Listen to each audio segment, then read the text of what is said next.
Santa Barbara is beautiful. It is absolutely beautiful. It's right on the coast, and they have it goes up to the mountain, and they have houses all on the mountain. I remember driving up on the roads there and looking down just into the plain and into the ocean, and it's just absolutely beautiful. And Goleta, we actually lived in Goleta with a member because the cost of living is high there. It's probably higher than any of the other areas. Well, the areas I served in, and it's not huge, but it's got a good population. I don't know what the population is, but it was Santa Barbara and Goleta, which are probably 10-15 minutes away from each other. So, I mean, it's the weather you expect to get on the coast. That Mediterranean climate. It's just really nice. 70s, 80s on a hot day. I remember teaching someone. We were meeting at a restaurant outside of a restaurant, and we were teaching them, and we were kind of in the shade, so it was like 60 degrees, and I remember just being like freezing, and my companion at the time was actually from back home. He's actually a distant cousin of mine, and I remember him just looking at me and being like, "What is wrong with you? You're from Utah. Not only that, Tabiona, Utah."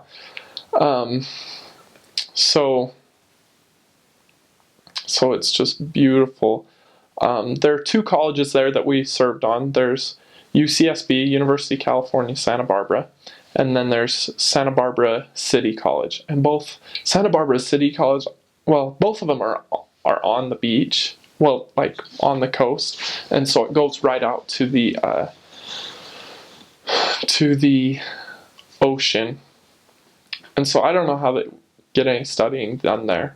I felt that Santa Barbara City College was really beautiful because the football field even went down and was like on the plain before it became the beach, and so that was really cool. But UCSB is a really smart. Well, they do well in academics, but it's also known as one of the. They used to say it was one of the top party schools in the nation. So there's this little. It's almost its own city called Isla Vista, and that's where all the college students are. But it's just tons and tons of apartment complexes, all just right there, tons and tons, and that goes right to the college, and then it's right on the beach. It goes right up to the beach, and so I mean, it would be an awesome place to live. It was just there was a lot of partying that went on there.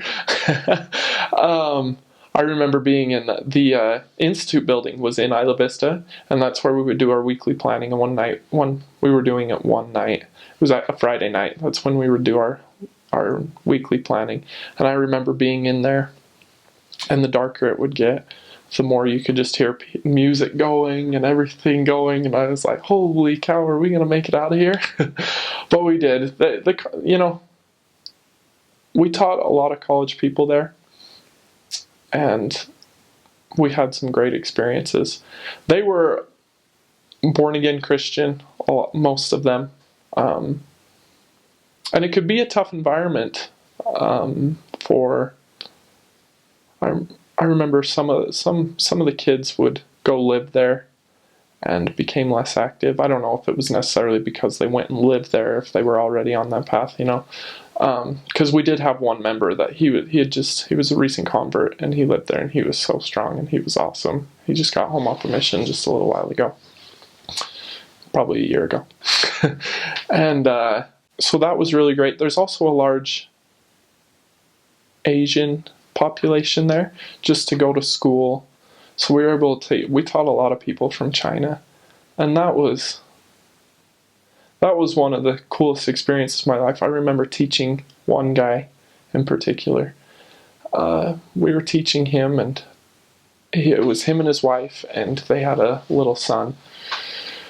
But we were only meeting with him, and he understood English. It was kind of difficult at times, so we had to have a translator. So another girl that we taught were teaching was Chinese, and she spoke English well, and she would come translate for us. So it was really cool because she'd get to have multiple lessons a week, and it was a really good experience for her. But I remember teaching about how, well, we read the scripture about the fruits of the Spirit, about love, peace, joy, how the Spirit brings those things. And I remember reading that, and he started getting really excited, and I was like, what's going on? When we were reading about peace. And so the girl that was with us, our translate for us, and told us that what he was saying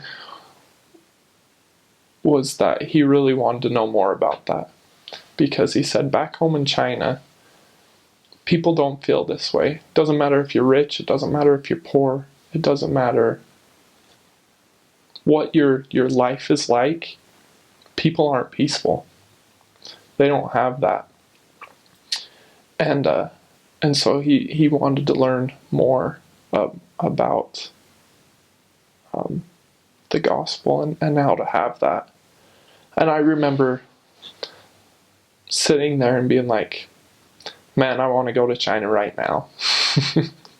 It was great because we were able to teach a lot of Chinese people there. But I was like, man, I want to sign me up for another 2 years. Let's go to China.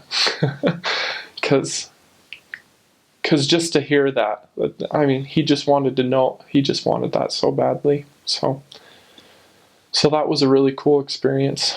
There are a lot of wealthy people there. Oprah lives just down the road. She has a really large house on the beach. And so we had some missionaries go try to talk to her. That was pretty cool. They weren't able to get in. Weren't able to get past the gate. The guard wouldn't let them through.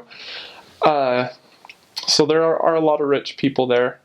But beautiful area, wonderful people, great place to serve. I really loved it.